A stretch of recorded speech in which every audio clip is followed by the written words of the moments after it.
sighting plays a significant role in religious activities, particularly in Islam, where the lunar calendar governs important events such as Ramadan and Eid. It was Monday night. There was an announcement by the Sultan of Sokoto, Abubakar Saad, who is also the president of the Nigerian Supreme Council of Islamic Affairs, NSCIA, indicating that the new moon of Shawwal could not be sighted, making Tuesday 9th of April the 30th Ramadan and Wednesday 10th of April the first day of Shawwal, which marks the end of the Muslim Ramadan fast in Nigeria. The Secretary General of the organization, Ishaq Oloidi, a professor of Islamic studies, said he was not aware that the moon had been sighted, corroborating what the Sultan had said. The professor urged Muslims to continue their fasts and prepare for Eid al-Fitr in accordance with the verdict of the National Moon Sighting Committee, which is the highest authority of moon sighting. Consequently, federal government has extended the public holiday to Thursday, 11th April 2024 to celebrate this year's Eid al-Fitr. Now, guests on the program tonight will give insights into the peculiarities of moon sighting and effects on religious activities. Thanks for joining us. I am Eucharia Clinton. Welcome to Nigeria Today.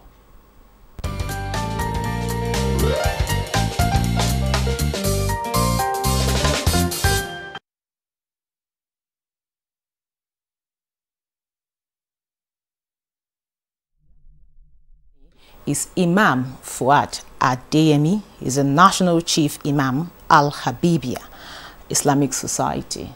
You're welcome to Nigeria Today. Thank you so much, Eid Mubarak. So, tell us, the importance of moon sighting and, of course, to Ramadan fast and other religious activities in Islam. Well, Alhamdulillah, we thank Allah and we are grateful to Him that Allah has spared our life to witness to this day. We started Ramadan about 30 days ago, and today, Alhamdulillah, the Ramadan has come to an end. So we don't need to sight any moon again before we do the Eid al-Fitr. So I want you to know that. One thing about us in Islam is that we don't do things out of our personal volition. Even the Prophet Sallallahu Alaihi Wasallam, who is our prophet, who is our leader, does not do things from his own personal volition. Quran says, that does not talk from his own personal volition, except what has been revealed to him. To us, the moon is attached to most of the things which we do in Islam. And Quran tells us that He has prescribed the fasting in the month of Ramadan for us, as it has been prescribed for us for those before us. That is Quran chapter 2 verse 1 and 3. But Allah say, he who is alive, that anybody who is alive when the moon is sighted, that person should go and fast. So that is the injunction of moon sighting in the commencement of Ramadan. And two other things, and two other ones, that moon sighting is extremely important. The two Eid, the moon sighting is very, very important to us. The Prophet also tells us that start your Ramadan with sighting of the moon and end it with the sighting of the moon. The question now is, how do we sight the moon? There are a lot of discussions, I don't want to say disagreements, on the sighting of moon. Many people have been worried. Why is that every year Muslims, they always talk about moon sighting, because what we do follows natural phenomena. It's not an idea of somebody. It's not that some I'm sitting in one place. But the question now is, how do we sight the moon correctly? And that is where the challenges are everywhere, not only in Nigeria, in some other countries too. You see them not agreeing, because this thing is happening because most of us were not actually following Quranic injunction into latter. Let me give you an example. They said, Quran says you should fast when you see the moon. During the time of the Prophet Sallallahu Alaihi Wasallam, that is in 7th century AD, what they used to do, that they will climb mountain to go and see whether they could see when the moon has been sighted. And if you look at the way weather is now, nobody can use any naked eye to see things clearly with the climate change, all these things that are coming out, and even the number of pollution that has already thickened the sky. But Islam allows us to use technology. And that is why, but that's what we call, despite your technological application, that's what we call control experiments. And what does control experiment say? But say, by this camera, by 10 a.m., it will be on. You have set all your computer for sure that it will be on. But you have to see by 10 a.m., you go there, and when you see it, then what the technology says that will happen, then is right. If you don't see it, you are not fighting, but you know it is not yet there. Thank you very much, Imam. We are being joined via Zoom from Edo State. For this discussion is an Islamic scholar, Asunogie Nuruddin. He's a member Supreme Council for Islamic Affairs. You're welcome to Nigeria today. Thank you for having me. Ramadan Kareem. Salam alaikum, my brother. Sheikh Nuruddin. So tell us, Asunogie, what is the moon sighting in Islam all about? Thank you. Islam is a religion that is predicated on that which is natural, and so it runs on the wheel of that which is natural. In the Quran, Allah subhanahu wa ta'ala tells us that with him are 12 months, and these months are defined from within the context of that which is lunar. And so you find that the moon, therefore, is critical even beyond the issue of fasting and the other Eids.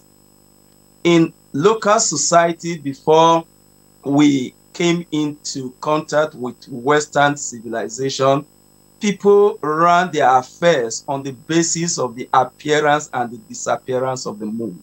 Because the religion of Islam is natural, it is that which precipitates the natural connectedness that we have with every other thing that you find in nature. We are therefore regulated by the appearance and the disappearance of the moon. It becomes all the more critical when it is to be used in deciding when we start our fast and when we terminate our fast. The appearance, so unlike other calculations that you have then fixed, immutably fixed, ours is not so. We are, for example, observing this year's Ramadan, or we observe it between March and April. Next year's one will not be so because it's determined by the natural phenomenon.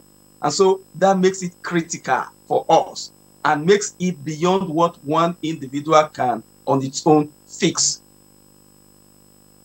How important is the moon sighting to the religious activities of Islam? To what extent? Yeah. Like I said before, the position of the moon is critical to everything that we do in Islam. For example, on the Prophet, may Allah be pleased with him, says, when it is Ramadan, which is the 9th month in the Islamic lunar calendar, you only will start your fast when the moon has been sighted. And you terminate it to herald the coming of Shawwal, when again the moon had again been sighted. It will travel in the circle of 29 or 30 days. This is the position of the Prophet. More often than not, when the Prophet was describing the number of days that you have in a month, he said there are 29. He said there are 29 days. But when it is cloudy, it becomes impossible, for example, for us to see the visibility of the moon. You can add additional day to it when it is in the month of Ramadan, before you terminate the fast. So it is very critical and significant in what we do as Muslims, particularly as it relates to when we fast, when we observe our Eid, and when we go on Hajj. Thank you very much for that. Now, back to you, Imam. Now, on whose shoulder is it, or will I say, who has the authority to announce the sighting of the moon? Well, if we're to be in a situation where we have Islamic governments, Okay. it is the head of the government that has the authority of announcing it. An announcement means you'll have collected information from every part of their zone or their country or where they are before he announces it. But now that we do not have Islamic government, the next person that is in control of that is the Sultan of Sokoto in Nigeria, who has been doing it excellently well. And why I use the word excellently well, there are about 3 things for you to sight the moon this time around, which he has put in place. For example, he has set up what they call the Moon Sighting Committee. Apart from the Moon Sighting Committee, there's also the Fatawa Committee, and also there's another committee in the Sultanate office that they work together to determine or to confirm the sighting of the moon. So many things they put, and there are so many people that they will contact in different zones of the country. In fact, about 32 of them. That if you sight the moon in your area, call somebody from that your area, so that I can ask somebody around that area to go and verify what you have said. So anywhere you say, then apart from that, they also employ technology. You see, they have a very powerful telescope they also use. Apart from that, they also bring astrology, the normal astrology that is different from that. So they bring everything together for them to agree, or for His Eminence Sultan to announce that a particular day is the day of sighting them. Incidentally, I do not know why people think there is any disagreement there. In the past 3 years, every month, Sultan has been announcing that today is the beginning of 2nd month of Islamic calendar. Tomorrow is the beginning of the 3rd day of Islamic calendar. Almost every month, the press release comes out for one to see it. But because I believe some people looking for recognition, and that is why we have a leader. And when in Islam, a leader after God is sacrosanct. When they say something, when they do something, we follow them. In fact, I always tell people in my mosque, I said, even if I see moon by myself, and Sultan says, we have not seen moon, I say, I will close it. We have not seen it, and that is final. On the day of Qiyamah, the day of judgment, God will not ask me. He will ask him, why do I need to get worried? God has seen me there before he puts him there. So you don't argue with God. In Islam, leaders are very important, that when they say something, you can correct them, you can talk to them by explanation, but not by opposing them. That is not Islam. But you can, there are so many things you can make, you can recommend for them to make things better for them, the way they do things, and you will do. Incidentally, we have a religious leader who is ready to listen at any time. Okay. Asinogie, now, Imam here just told us there's no form of disagreement, although of course we disagree to agree, right? So how do disagreement, over moon sighting impact the timing of religious activities such as Ramadan fasts, or celebrating the Eid festivals, and of course what measures can be taken to mitigate confusion and promote communal peace? What is critical is the texture of the character of the one who exercises leadership.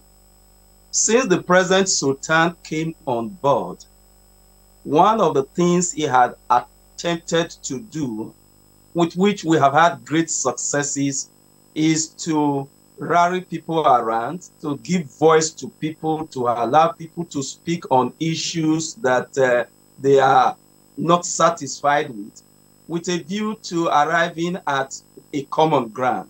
But as human beings, it is practically impossible for everyone to agree.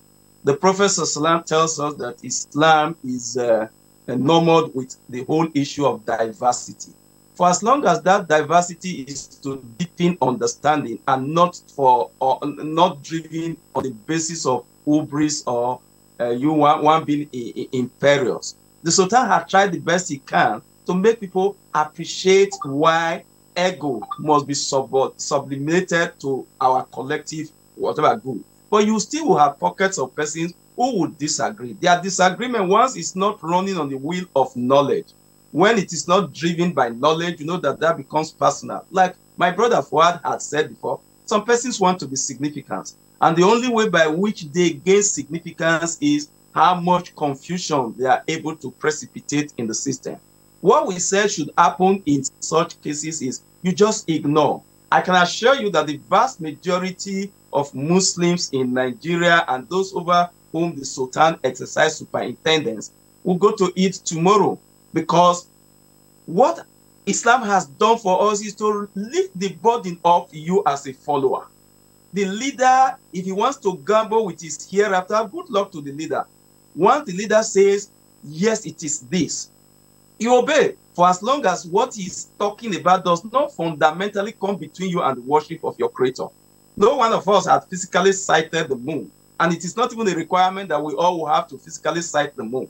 But the one who exercises leadership needs to be supported. It explains why, even beyond the issue of festivity like the Ramadan fast, the Eid al-Fitr, Eid al-Kabir, there is a standing committee put in place by the Nigerian Supreme Council for Islamic Affairs that on a monthly basis had always said the new moon for the first month, which is Muharram, is being cited. The one that follows up to Ramadan, if we had not had controversy, and it's only when it comes to Ramadan you find people controverting it, it will mean that they have purposes other than that which is for good in doing so. What we do is that because we are not stricto sensu speaking in an Islamic state, they can have their way, they can have their say. But I can assure you that when they do that, it is unfortunate for them. The joy of this is that the vast majority of those who profess Islam and who are domiciled in Nigeria have accepted the position of the Sultan, who has absolutely no reason whatsoever, because that would diminish him to regale in mendacity. If moon was sighted, what does he stand to gain when he says the moon had not been sighted? The moon was not sighted anywhere. Even astronomical data support the fact that it was practically impossible for the moon to have been sighted. So whoever in disobedience to this general belief that we had gone to eat today only did that at his own peril, because there is absolutely, of course, it is usually much easier to act in infraction of rules than to act in observance of them. Obedience is the word. Yes. Obedience. Now, coming to other, countries as it relates to other countries, what is the relationship, of course, in sighting of the moon across different countries? Yes, yes. I think that is even what I want to raise by myself. You see, in Islam recognizes the zones of each country. That the moon was sighted in Saudi Arabia, we are not bounded by that moon that was sighted in Saudi Arabia, because there are different time zones where moon could be sighted in a particular place and it has not come out in another place. So you live in accordance with your area, not the area of some other people. Whenever I see some people, they say the moon has been sighted in Saudi Arabia, the moon has been sighted in Iran. Some people, when they talk, I just laugh. I say, what is our concern with the moon that has been sighted in Saudi Arabia with Nigeria? The only place and the only time anybody can tell me about the moon that is sighted in Nigeria is His Eminence. When Sultan talks that the moon has been sighted, in as much as you're a Nigerian Muslim, you are duty bound to fast in that month. So the moon that is sighted in another place does not have any impact or effect on a particular country. It's just within your country. For example, somebody said the moon was sighted in Niger yesterday, and today some people decided to fast. That is their own. This is not Nigeria. It was on Niger. We're in Nigeria. The moon has not been sighted. And besides, when you try to look into the sighting of the moon, what are the things that has been put in place for us to have? Believe me, you will pray for His Eminence Sultan. The best you can have anywhere in the world is what is being practiced in Nigeria today, as far as the moon sighting is concerned. Then if you notice, in the last 10, 15, 20 years, we've not been had it so good like the way we are having it. There is no any disagreement, especially this Ramadan we are. I think the only problem where many people think is that some people's mind has been fixed towards 29 days of fasting. Exactly. So even those in government, I'm sorry, their mind is fixed to it. Even in my family today, we nearly quarrel. Say, you people should prepare for 30 days. I said, no, it's 29. I said, okay, let's see what happens. Simple thing, because you don't want anything to change. You believe it has been like this and it must be like that. And now, we are now following rules, the way things should be done, and we are doing it. Naturally, there will be fight back. And that is all what we are seeing, that some people feel that there is no single disagreement on this. It's just an assumption. People feel today should have been Eid, assuming that moon must be sighted, and now it was not sighted. There's nothing anybody could do about it. So, and they were even prepared for the Eid. In fact, some people, their food was ready since yesterday night. So it is that is making people to feel anything. I think we should learn to face, we are Muslims. Muslims don't follow whims and caprices. We follow natural things. We follow rules as have been prescribed by God. There are certain things which our prophets even did, not because he liked it, but because God has asked him, this is the way it should be done. And he did. For example, I'm sorry, even in Islam, let me tell you one thing that we have to, we can even add technology to it. Many people don't know, in Surah Al-Hadid, that is chapter 57 of the Glorious. In fact, the title of that chapter is called The Iron. In verse 25 of it, Allah says, he has sent the messengers with clear proof and with a book so that they can guide people. And it's also said that he has revealed iron and steel, in which has a lot of usefulness for us. And Allah says, you want to see who among us will now use this thing to help his cause. Using this thing to help Allah's causes, Allah is talking about technology. He has revealed iron and steel for us, so that we can, that has a lot of usefulness. And we will now use this thing for the, what God is telling us. I'm sorry, look at even your wristwatch you are watching. It is because many people, Muslims, want to look for the best time for them to be observing the 5 daily prayers. They invented what is called anything clock you can have in the world today, was invented by the Muslims who are looking for the best time to observe the 5 daily prayer. What stops us from having a technology that gives us the exact time that the moon will be sighted, and so that we will have the right thing at the right time? Okay, back to you, Anagi. Having raised these issues of, well, it's not really that of disagreement, it's some persons trying to, you know, act according to their whims and caprices, just like Imam had rightly said. Now, are there ways, you know, for consensus building among religious authorities regarding moon sighting? But the fact of the matter is that the whole issue of moon sighting is not the exclusivity of any one person. We all are required to go out in search of the moon, even beyond the moon for the month of Ramadan. And when we choose to don the wrapper of indolence, laziness, and expect that some other persons will have to do this for us, and when they do, then we raise controversy around that, then you will have issues. Yes, for the issue of consensus, we will do this on the basis of knowledge. If you are going to disagree with somebody, for example, we want your authority for that disagreement, and that authority must be predicated on knowledge. Take one clear example. The prophet, may Allah be pleased with him, and you know, in copious places had stated that there is a night in the month of Ramadan that we have just been done with, and that night is by far greater than 1,000 months.